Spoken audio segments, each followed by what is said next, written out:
Hello everyone, मैं सत्येंद्र सिंह आपके अपने चैनल विजय वेब क्लास में आप सभी का बहुत बहुत स्वागत करता हूं। आज हमारी जो ट्रिक है उसका एक बहुत ही महत्वपूर्ण टॉपिक है आज, यानी एक ही जो हमारी ट्रिक की सीरीज चल रही है उसमें आज जो हमारी ट्रिक होने वाली है वो होने वाली है सिंधु घाटी सभ्यता। ठीक। जो भी स्टूडेंट पहली बार हमसे जुड़ रहे हैं तो उनको मैं एक बार बता देना चाहता हूँ कि इसी चैनल पर हमारी सारी की सारी ट्रिक डली हुई है, यानी पिछली ट्रिक्स आप अगर पढ़ना चाहते हैं तो वो भी आपको इसी चैनल पर मिल जाएंगी। आपको कहीं पर भी ट्रिक के लिए अलग अलग क्लास लेने की ज़रूरत नहीं पड़ेगी। ये बात मैंने आपको पहले भी बताई थी और वो बात मैं आज आपको दोबारा बता रहा हूँ। ठीक। जितनी भी ट्रिक आपको चाहिए होती है, ठीक है, कुछ ट्रिक मैं करा चुका हूँ और ये सीरीज हमारी बहुत ही लंबी चलने वाली है। तो जितनी भी चीज़ आपको ज़रूरत पड़ती है, जो भी चीज़ें आपको आसानी से याद नहीं होता है, कन्फ्यूज़न होता है, तो उसी चीज़ को ख़त्म करने के लिए ये पूरा ट्रिक का हमारा सेशन है। तो ये सेशन सब पूरा चलेगा। इसमें हम ज्योग्राफी को देख रहे हैं, हिस्ट्री को देखेंगे, साइंस को देखेंगे, पॉलिटी को देखेंगे, सारे के सारे सब्जेक्ट हम यहाँ पर देखने वाले हैं ताकि आपको एग्ज़ाम में बैठते समय कहीं पर भी किसी भी टॉपिक में कोई परेशानी ना हो।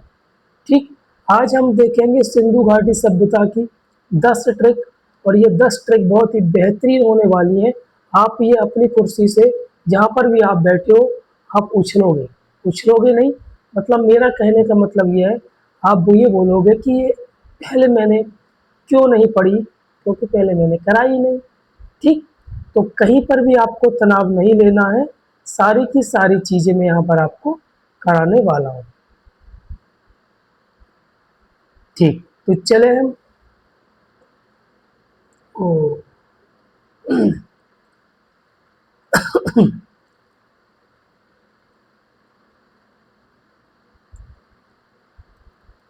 अगर हम सिंधु घाटी सभ्यता के थोड़े से परिचय की बात करें, ये हमारे ट्रिक के सेशन में ही है। आप ये चीज़ों से बोर ना हो, मैं ट्रिक कराऊंगा, ठीक है। तो सिंधु घाटी सभ्यता विश्व की प्राचीन सब नदी घाटी सभ्यताओं में से एक है।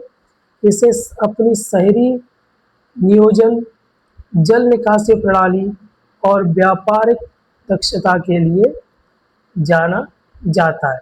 यानी इस सभ्यता में यहाँ पर जो आज हम शहरों में जो सिस्टम देखते हैं, सीवर का सिस्टम, रोडों का सिस्टम, मकान बनाने की जो प्रणाली देखते हैं, वो सिंधु घाटी सभ्यता में थी।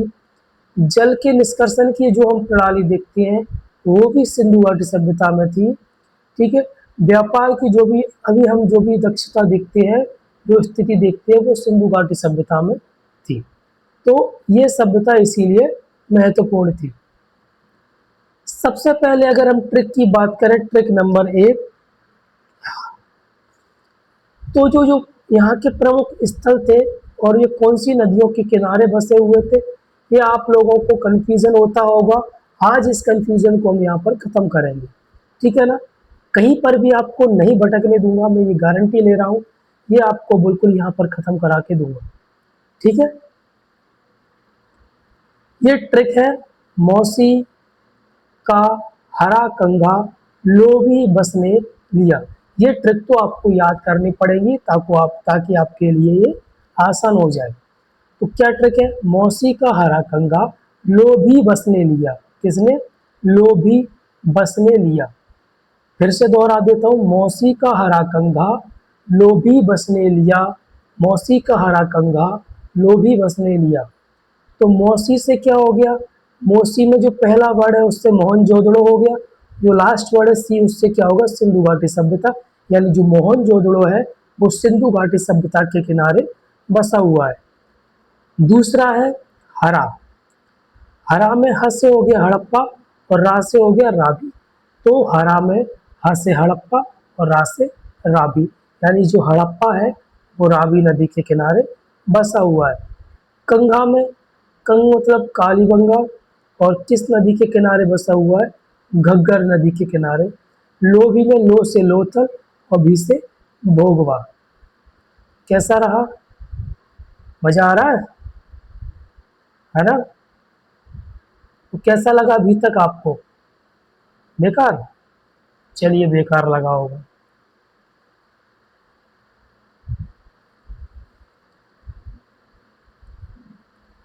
अब यहाँ पर जो हम देखेंगे ट्रिक नंबर 2, यानी प्रमुख खोजकर्ता, ठीक है ना, किस स्थान को किसने खोजा।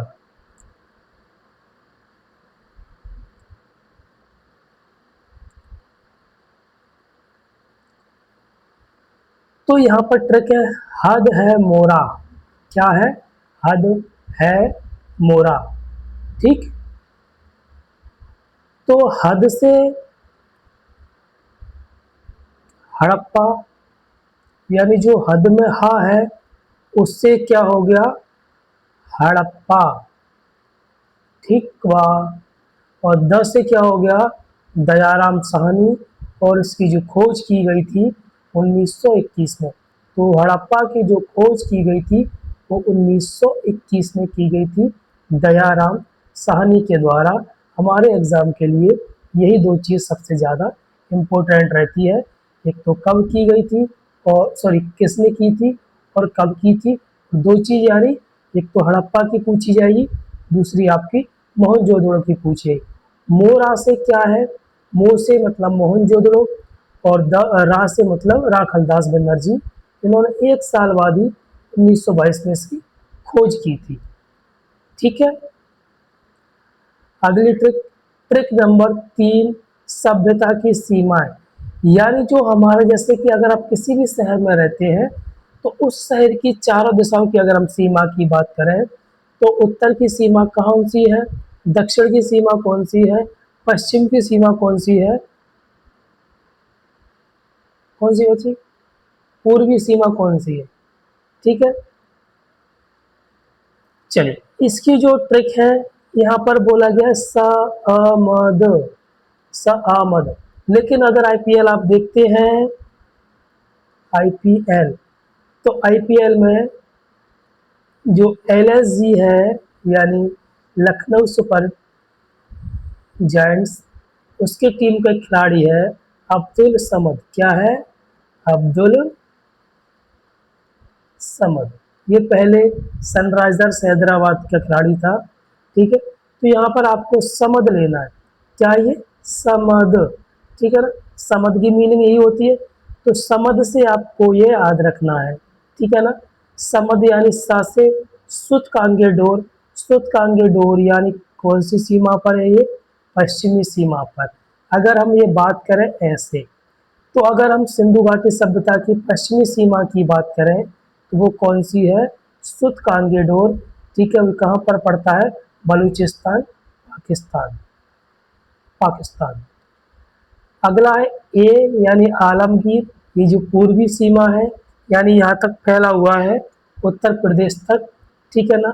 उत्तर प्रदेश में जगह है, उसका नाम क्या है? आलमगीर। फिर माँ से क्या है? मांडा। ठीक है। मांडा जो उत्तर में जो सीमा है वो क्या है? मांडा है, वो कहाँ पर पड़ता है? जम्मू कश्मीर में। ठीक है। डी से क्या है? दैमाबाद, यानी जो दक्षिणी सीमा है सिंधु घाटी सभ्यता की, वो कहाँ पर है? महाराष्ट्र के दैमाबाद में। ठीक है। चलिए, यहाँ पर भी दिखाया गया है आपको। ओके। ठीक है। ये पूरी सिंधु घाटी सभ्यता फैली हुई है बेटा।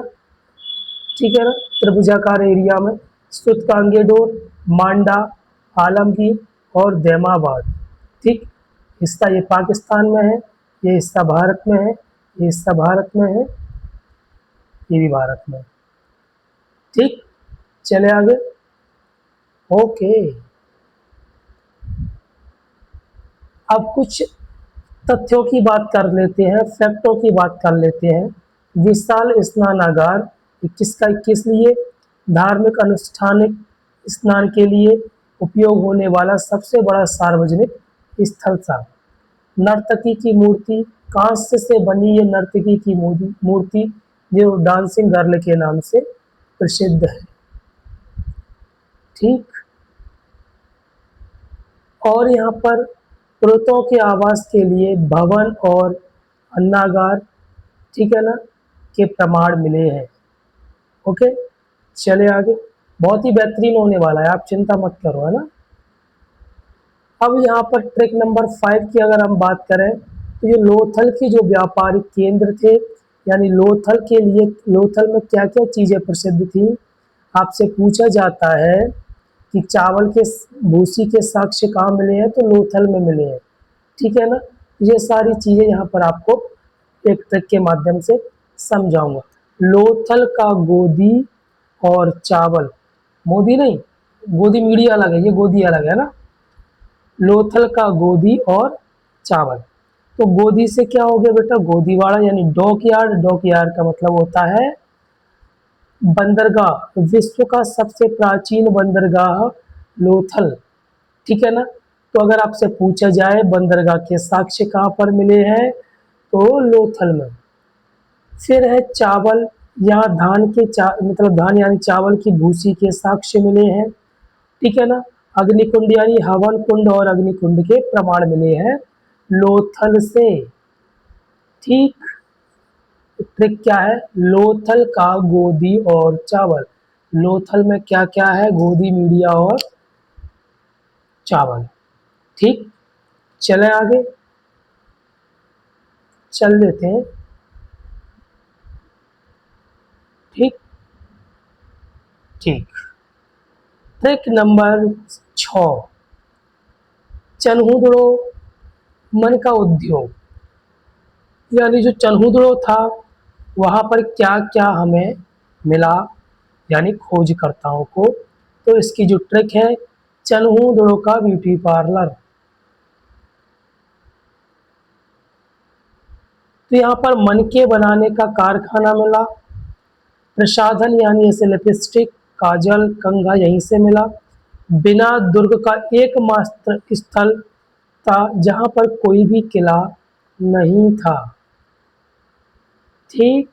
ये चीज़ें वहाँ पर हमें, सॉरी मेरे को नहीं मिली, मैं तो गया ही नहीं, ठीक है, खोजकर्ताओं को मिली। अगली ट्रिक है ट्रिक नंबर 7, पशुपति मोहर के जानवर, यानी जो पशुपति जो मोहर मिली थी वहाँ पर, उस पर कौन से जानवरों के चित्र बने हुए थे, वो यहाँ पर बताया गया है। तो इसकी जो ट्रिक है वो है ग्रेट यानी GERT डियर, तो जी से गेंडा, ठीक है ना, ई से हाथी, भैंसा, टाइगर, और डी से हिरन, डियर, हिरन। तो हालांकि देखो कुछ कुछ ट्रिकें आपको अच्छी नहीं लगेंगी, लेकिन जब आप एग्जाम में बैठोगे तो आपको ये चीज़ें याद आएंगी, कौन से जानवरों के वहाँ के प्रतीक मिले हैं, ठीक है। चलो, अब यहाँ पर कुछ हम फैक्टों की बात कर लेंगे ट्रिक नंबर 8 के तहत। इसका जो पतन का कारण है वो बाढ़ माना जाता है, किसके अनुसार, मेके और मार्शल के अनुसार। सिंधु नदी में भीषण बाढ़ आई उसकी वजह से। और एक कारण माना जाता है व्हीलर के अनुसार, आर्यों का आक्रमण, किसके अनुसार ये कारण माना गया है, व्हीलर के अनुसार, ठीक है। फिर आए जलवायु परिस्थिति यानी सूखा, और जैसे इसमें बाढ़ आड़ भी शामिल की जाती है, ठीक है।